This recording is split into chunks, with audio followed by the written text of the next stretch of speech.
PSCയിൽ വാരിക്കോരിയുള്ള ശമ്പള പരിഷ്കരണത്തിന് മന്ത്രിസഭാ യോഗം അംഗീകാരം നൽകി. PSC ചെയർമാനും അംഗങ്ങൾക്കും ജില്ലാ ജഡ്ജിയുടെ ശമ്പള സ്കെയിലിന് തുല്യമായ രീതിയിലാണ് പരിഷ്കരണം. സാമൂഹികക്ഷേമ പെൻഷൻ പോലും കുടിശ്ശിക വരുത്തി കടുത്ത സാമ്പത്തിക പ്രതിസന്ധിയിലൂടെ സർക്കാർ കടന്നുപോകുമ്പോഴാണ് PSC അംഗങ്ങൾക്ക് ഭീമമായ ശമ്പള വർധനവ് നടപ്പിലാക്കുന്നത്.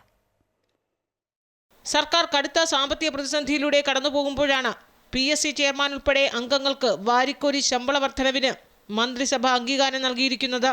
ജില്ലാ ജഡ്ജിമാരുടെ സെലക്ഷൻ ഗ്രേഡിന് തുല്യമായാണ് ശമ്പള വർധനവ്. നിലവിൽ ചെയർമാന് അടിസ്ഥാന ശമ്പളം 76,000 രൂപയാണ്.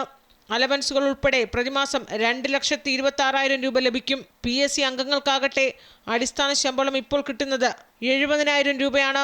ഇത് അലവൻസ് ഉൾപ്പെടെ 2,23,000 രൂപ വരെ പ്രതിമാസം കിട്ടും. ഈ ശമ്പളമാണ് ഇപ്പോൾ വൻതോതിൽ വർദ്ധിപ്പിച്ച് പരിഷ്കരണത്തിന് അനുമതി നൽകിയിരിക്കുന്നത്. PSC ചെയർമാന് ജില്ലാ ജഡ്ജിയുടെ സൂപ്പർ ടൈം സ്കെയിലിലെ പരമാവധി തുകയ്ക്ക് തുല്യവും അംഗങ്ങൾക്ക് ജില്ലാ ജഡ്ജിമാരുടെ സെലക്ഷൻ ഗ്രേഡ് സ്കെയിലിലെ പരമാവധി തുകയ്ക്ക് തുല്യമായുമാണ് വർദ്ധിപ്പിച്ചിരിക്കുന്നത്. ഇതിനു പുറമെ പുതുക്കിയ ആനുകൂല്യങ്ങളും കിട്ടും. സമാനമായി പെൻഷനിലും വർധനവുണ്ടാകും. ശമ്പള വർധനവ് ആവശ്യപ്പെട്ട് നേരത്തെ തന്നെ ധനവകുപ്പിന് PSC കത്ത് നൽകിയപ്പോഴൊക്കെ എതിർപ്പിനെ തുടർന്ന് തീരുമാനം മാറ്റിവെക്കുകയായിരുന്നു.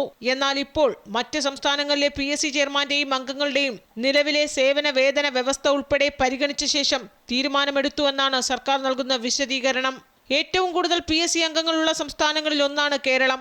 UPSCയിൽ പോലും 9 അംഗങ്ങളുള്ളപ്പോൾ കേരളത്തിൽ PSC അംഗങ്ങൾ 21 പേരാണ്.